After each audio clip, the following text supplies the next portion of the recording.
Güneşimiz saralıptır, köylerimiz karalıptır,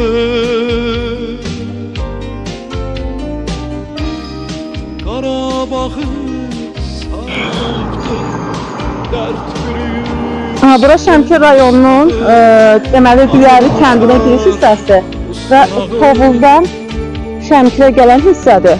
Daha öncə biz kadrlarda sizə təqdim edəcəyik hal-hazırda.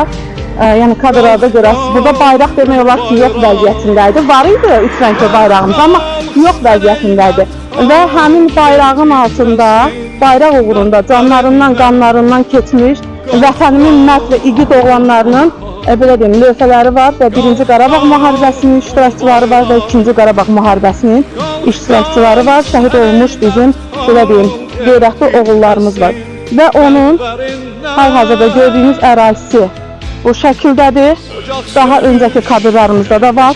Demək olar ki, biz buranın kənd bələdiyyəsinə iradımızı bildirdik. Ona baxmayaraq bu neçə gün ərzində hal-hazırda gördüyünüz bu ərazidə nə təmizlik işi, heç bir şey yoxdur. Biraz öncə də əlaqə saxladıq. Bizə qalxıb deyir ki, bayrağın olmağı şərt deyil.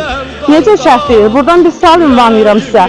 Necə şərt deyil? Bəs bu şəhidlər bayraq uğrunda canından, qanından keçibdilər. Necə şərt deyil? Mövzu diqqətimizdədir və diqqət mərkəzimizdə də qalacaqdır.